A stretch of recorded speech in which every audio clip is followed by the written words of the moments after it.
Hi, it's Ken here, another acting video.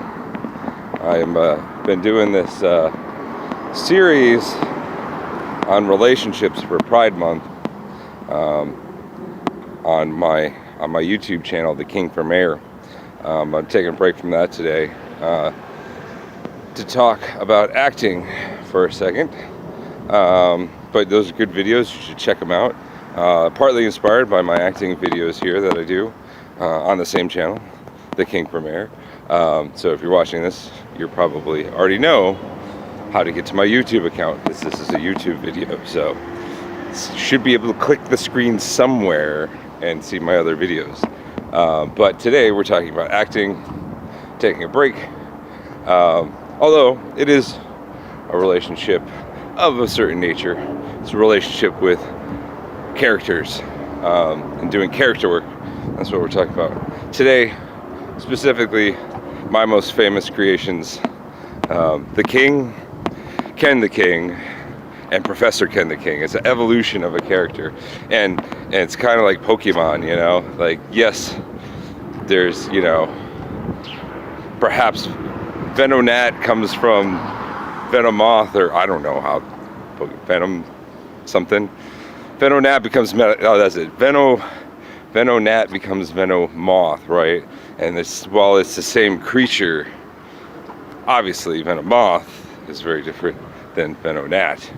Venomoth is a flying creature, so Venonat is a bug. Well, they're both bug types, but Venonat's a ground type. Why am I talking about Pokemon? We're talking about acting, right? We're talking about characters. That's right, characters. Because the Pokemons and the Mons and the Pokies and, you know, they're characters. The Pokemons are characters. But I'm talking about my characters. So, the first one is I love this one. I don't really do it. I do it on very, very rare occasions. I'll bust it out for very, very special individuals, and only on request. And his name is the King. And a lot of people think he's Elvis, but he isn't.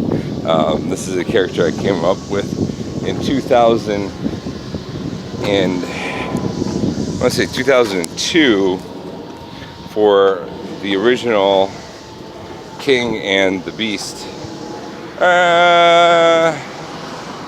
No, actually, on second thought, that would have been 2004, like late 2003, early 2004, and yes, his name was the King, and he was born in San Francisco, which is important because not only does he seem a whole lot like Elvis, why people get confused, but he's actually not. He's the King, and the whole concept for the King is actually modeled off of Emperor Norton. All right, so Emperor Norton was a character in San Francisco in the 19th century, I believe, and Emperor Norton came to San Francisco, and he declared himself the Emperor of the Americas, and to which he, just everywhere he went, that's who he said. He was Emperor Norton, Emperor of the Americas, and he had his entourage that would announce him before he'd enter rooms, and all of this just put on this, it was very Carney Con sort of thing, which was perfect for what we were doing, because we were going on the road doing the circus, the sideshow, the King and the Beast. But the King's mannerisms were modeled after Elvis Presley. But he wasn't Elvis Presley, although I did method act Elvis Presley for 2 years. I was very, very dedicated to that character, and I don't do method acting. I know, I just said I method acted for 2 years, and I don't do method acting. No, I don't do method acting. I've always been firmly against the idea of method acting. I think it's crazy. I think people are playing around with their psyches, and it's not a good thing in general. But I will say, since I was studying Elvis at the time, and I wanted, originally the idea was to be Elvis, to impersonate Elvis, but to in order to impersonate Elvis, since he was a real, actual, factual person and not a made-up character, I had to do research. So I watched every single Elvis movie. There's a lot of Elvis movies. I mean, there's shit ton, fuckload of Elvis movies. I think and Digger, poor Digger, he had to sit next to me and watch Elvis movies with me all the time, which at first he was really ecstatic because he's a huge fan of Elvis. In fact, the whole Elvis thing was his idea. It wasn't even mine. Although I did have the sweet Elvis glasses on. These aren't them, but I did have Elvis glasses on when he came up with the idea that I had been wearing just because I liked them. And anyway, so he was like, yeah, let's watch every Elvis movie. He was like that for maybe the first like 25 movies. We watched 3, 4, sometimes 5 Elvis movies per day. There was a video rental place around the corner, or a DVD rental place, that had every Elvis movie, and they were $1 each to rent. You could rent it for 3 days for $1. And so we just go in and get like 4 or 5 at a time and sit there and watch Elvis movies until they were done, and then we return and get 4 or 5 more, 3 to 5 Elvis movies, and we just do that every day. We did that for like months, like at least a month. Sometimes I'd have to watch a movie several times. For example, since we're doing the circus thing, we'd watch Roustabout, and must have watched Roustabout at least 10 times, because it's Elvis and he's in the circus and he's a roustabout, and they're talking all the circus lingo and doing circus stuff, and so we had to watch Roustabout like 10 times. So it's not like we just watched a movie and then that was it. Like, some movies, Girls, had to watch that a bunch of times. Like, there were certain movies where we just had no, this one's really important. And so what I was doing was learning all the mannerisms. It's really great because Elvis talks about the Elvis mannerisms in the movies. And yeah, the thing you have to understand about Elvis is that Elvis wasn't even Elvis, all right? Elvis was an Elvis impersonator, all right? Who he was in real life and who he was on stage were very different people, and who he was in the movies was a very different person as well. But of course, if you watch all the movies and pay attention, then you can see kind of where the real Elvis is behind that, in the more relaxed moments, where he relaxes for a second and you can say, oh, there he is. There's the real man right there, not the character. But anyway, so I had to read this giant book. I mean, this thing made War and Peace look like nothing. All right, this book was huge. I read this gigantic biography that talked about, seriously, it was like every meal he ate, everywhere he went, and everything, right? Because he's a real person, so I have to be able to recall his memories at any moment to tell a story about how whatever, how he had dinner with so and so. It's been a while. But anyway, like I said, so I was Elvis, but I wasn't Elvis. So at the end of it, when I got to the very end of going through reading everything, I was actually, what I decided my character was Jesse Garon. That's what I used to tell people. My name is Jesse Garon. I'm an Elvis impersonator who goes by the name The King. But most people just call me The King, right? And that's not how I would say it. I'm just saying, my name's not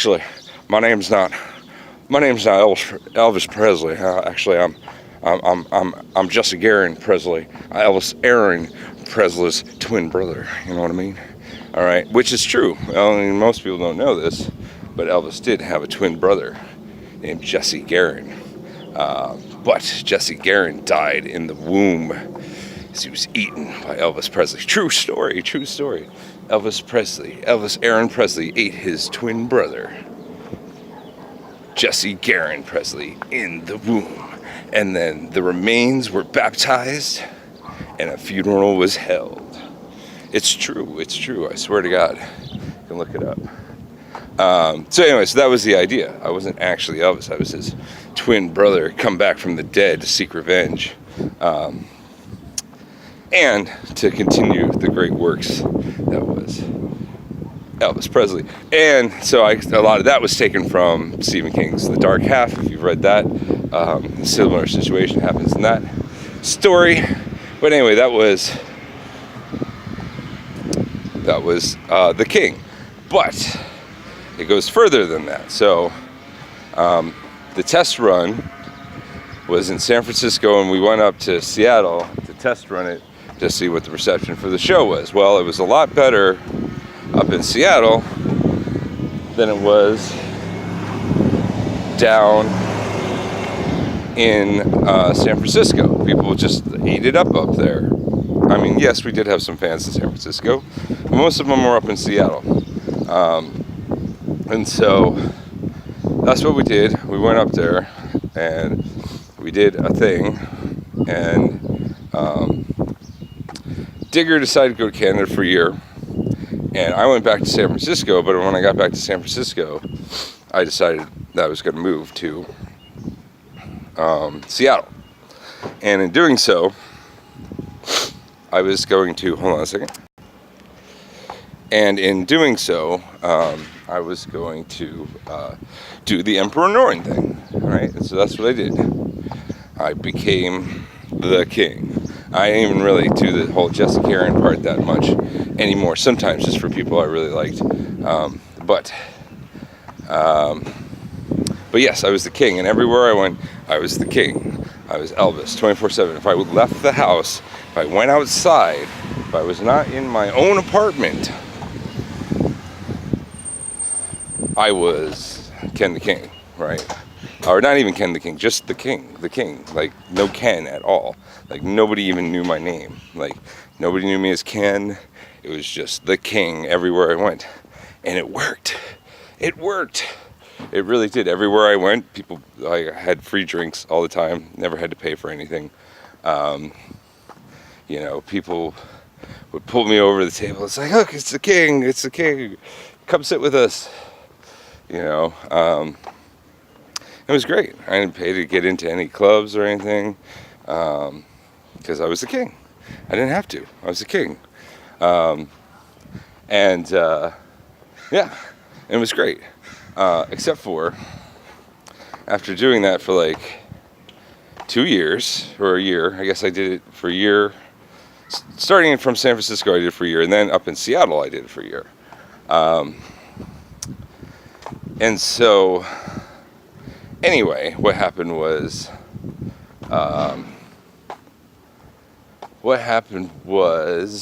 what did happen? Oh, right. I went mad.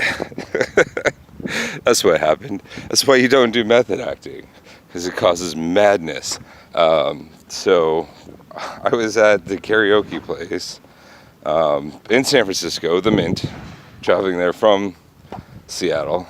Because I used to go down and do stuff in San Francisco, and I'm sitting there in the bathroom. I don't even know how long I was there. I was in this, like, one of those single-o bathrooms, doors locked and everything, and I had a bottle of Jägermeister. It's not a big bottle, a small bottle.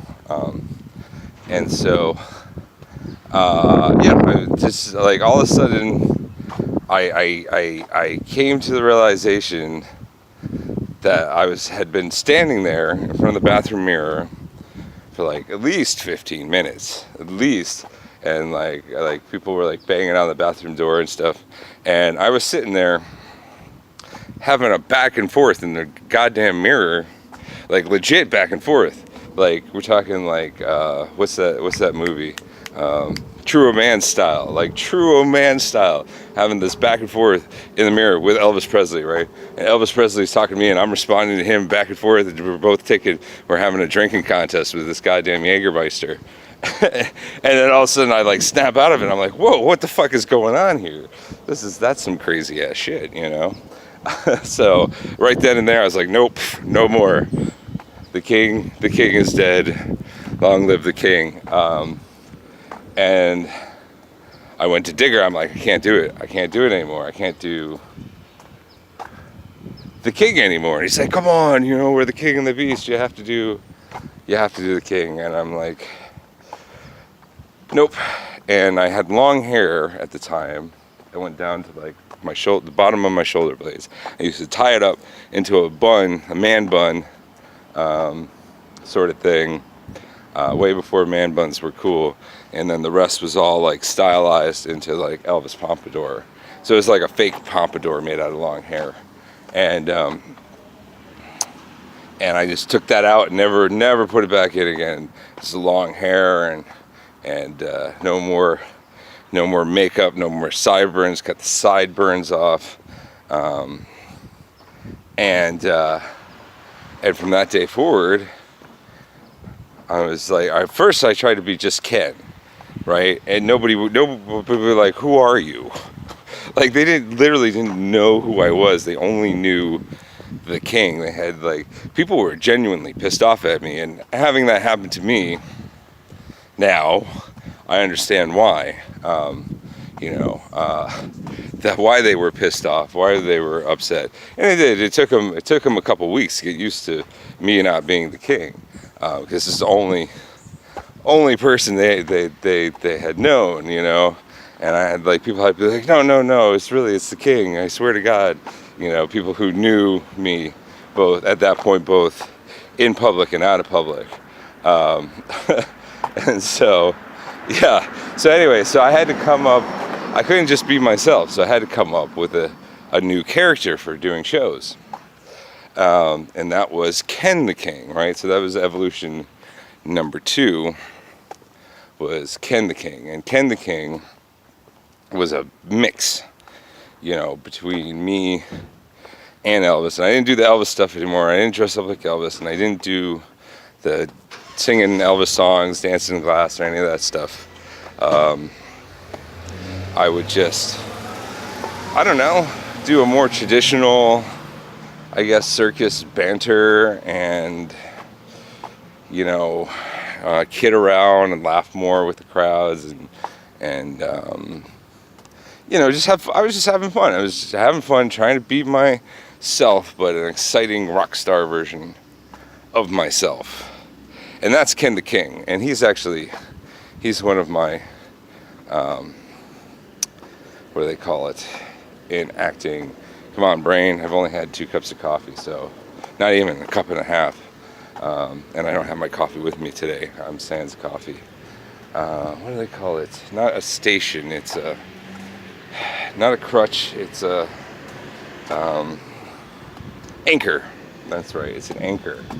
So it's Ken the King. So these characters that I have, they're so well ingrained into my psyche, my being, that they're anchors. And an anchor is something that you can go into without having to put much thought into it, so that if you get lost in your position in what you're doing, you can always go back to your anchor position, and that restabilizes your character and brings you back into the moment. So these are my anchor characters. So the first one's the king, which I don't do very much anymore, but I'll need to. That starts with this. Alright, can you see? Need some more light. You put your tongue on your front top teeth, lick it, and then you say, "Hey, I'm Elvis Presley, but no, I'm not really. I'm Jesse Garum." So that's an anchor.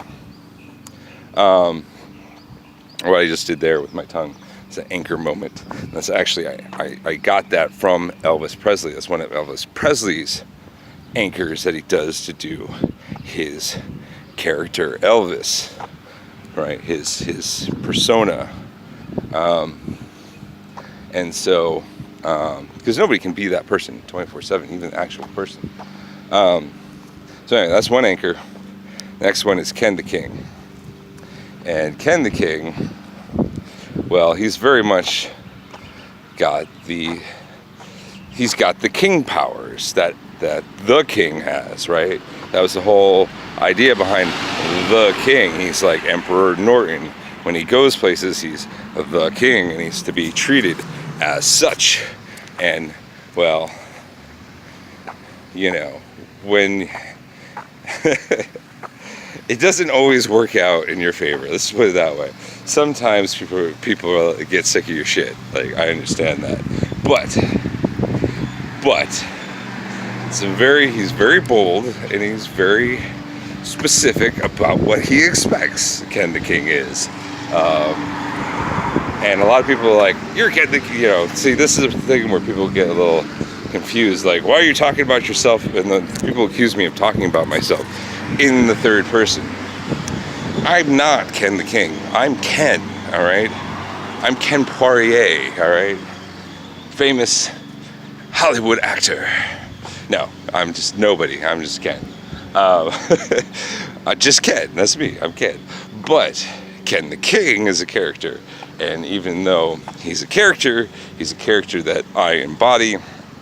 And so I will often talk about these people, the King, Ken the King, and Professor Ken the King, as third parties, because they're not me, they're characters, right?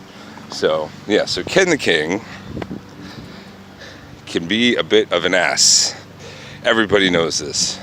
He's a bit of a jerk, and he's very demanding, but here's the thing with Ken the King, right?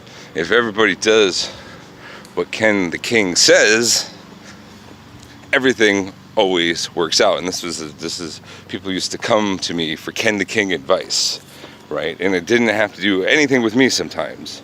They'd just be like, they'd have some situation and they come up to me and they tell me what was going on. And now going to college, I know that this is called deep network thinking, right? Deep searching, right? They were coming to me for answers, and I was going into a deep search to give them solutions. So I say, well, if you do this, then all these things will happen. If you do this, all these things will happen. And if you do this, all these things would happen. And people had two choices.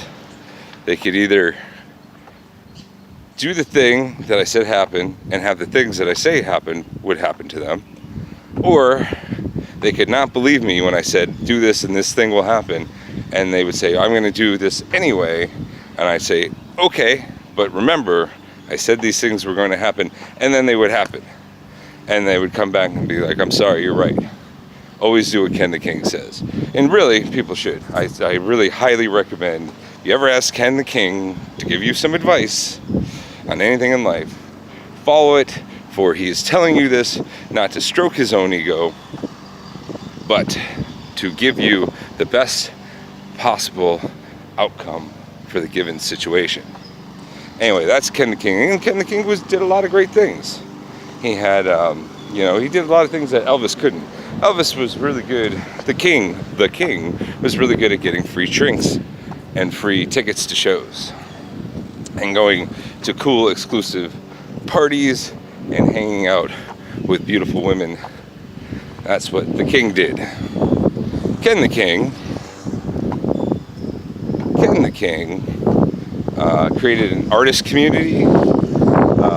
He created a nonprofit center with the help of Real Networks up in Seattle to provide a computer lab and general community room to at-risk homeless youth in the U District.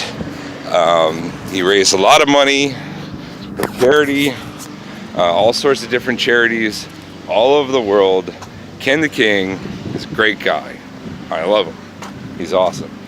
He is an ass sometimes, but his assholery is well worth it because he gets shit done. And a lot of people they have a line, you know, either they love Ken the King or they hate him. There's only two ways it goes. Usually, if they knew Ken before they met Ken the King, they hate Ken the King because they're used to Ken, who's really, really nice and just does pretty much what everybody else wants to make everyone happy. But Ken the King, he does what needs to be done. And some people don't like that. Some people don't like what needs to be done being done. It's true. But people who like having what needs to be done, getting done, love Ken the King. Because they need things to get done, and so does Ken the King, and they get things done together.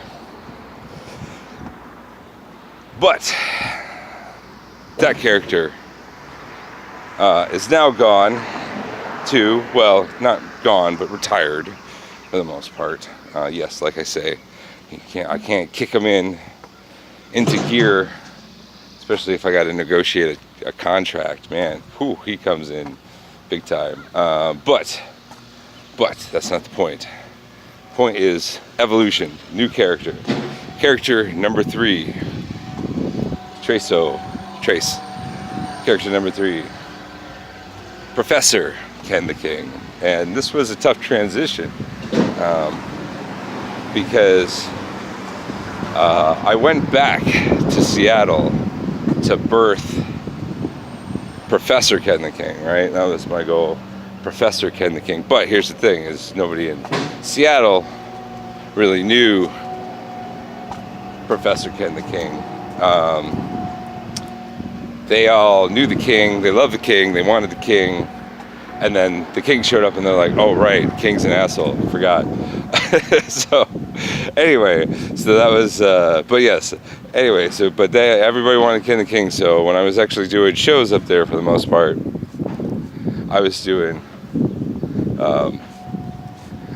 Ken the King, but really, Professor Ken the King was not really born in Seattle, although he did do his first shows there.